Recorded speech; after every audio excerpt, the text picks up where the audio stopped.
le plus grand as de destruction de tanks allemands de tous les alliés, avec 18 victoires. Je dis, comment quelqu'un qui avait aucun background de ça, lui, ce qu'il mentionne, il dit, lui, il fait le débarquement le jour du débarquement avec les tanks. Puis il dit, on a appris très rapidement ce qu'il fallait faire, ce qu'il ne fallait surtout pas faire pour rester en vie. On apprend à la dure. Son haut fait d'armes, il va détruire le tank et par le même élan prendre la vie de Michael Wittmann, qui est un as de la Deuxième Guerre mondiale, qui, lui, chez les Allemands, la destruction de tanks, parce qu'ils ont fait de la campagne en Union soviétique, est beaucoup plus élevée. Lui avait 130 victoires. Monsieur Radley Walter va quand même avoir 18 victoires. Et le deuxième chez les Alliés, c'est un Américain avec 12. Très peu de choses pour marquer son souvenir en Gaspésie, malheureusement. Mais si vous jouez au jeu vidéo de World of Tanks sur Internet et que vous détruisez 8 tanks, vous aurez l'insigne Radley Walters en honneur de... Quand même une belle marque de honneur, en fait. C'est très impressionnant. Ouais. J'étais un peu... c'est surprenant, oui. Subjugué de dire que j'en avais jamais entendu parler ici en Gaspésie. Et qu'un jeu vidéo l'honore. On peut voir vraiment que les Gaspésiens ont mis de l'énergie, de la vigueur et ont payé le prix aussi pour ce débarquement de Normandie-là. Sans eux, on peut dire que cette facette de la guerre n'aurait pas été la même. C'est sûr qu'il y a beaucoup de gens qui ont participé. Et à différents niveaux, comme on dit, que ce soit de la poste au... c'est sûr que le fait qu'on ait un tankiste qui a été avec le plus de victoires, ça, c'est vraiment une incidence parce que, justement, le tank qu'il avait détruit avec Michael Wittmann, lui, il était à la tête de l'ensemble des troupes allemandes. C'était comme un haut gradé en plus. Puis dans les SS, c'était pas vraiment... La hiérarchie est importante. Les SS, c'est que il y avait 2 armées en Allemagne.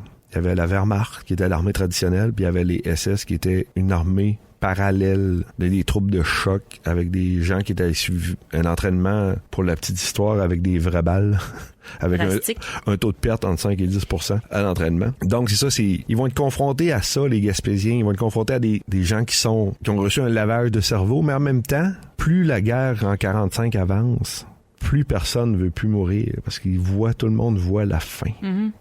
En Allemagne, ils savent qu'ils ont perdu les bombardiers américains de jour, les bombardiers anglais de nuit. Ça roule. Il n'y a plus vraiment de... Tout le monde sait que c'est juste une question de jour. Mm-hmm.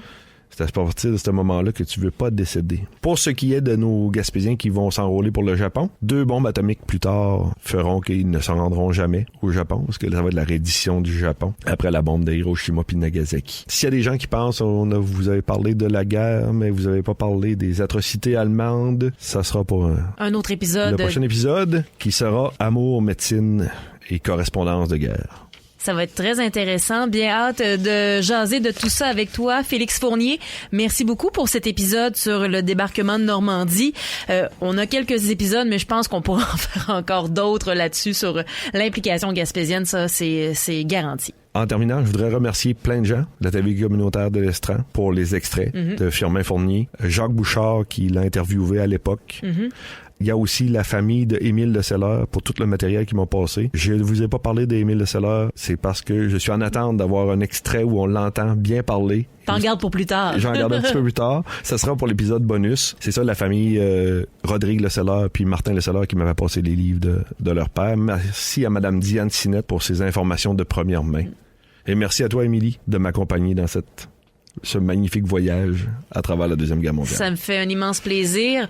On remercie aussi Félix Hood pour le témoignage de son grand-oncle. Bien sûr. Donc, on se dit à bientôt. À très bientôt. La guerre vue d'ici, la participation gaspésienne à la Deuxième Guerre mondiale est une production de Radio Gaspésie avec le soutien financier du Fonds canadien de la radio communautaire. À la recherche et à l'animation, Félix Fournier. À la réalisation et à l'animation, Émilie Gagné. Un merci particulier aux historiens et passionnés d'histoire, Fabien Sinette et Tom Eden. Merci aux familles, proches et descendants de ceux et celles qui ont participé à l'effort de guerre pour leur témoignage. Pour plus d'épisodes et d'informations, visitez le radiogaspésie.ca dans la section podcast.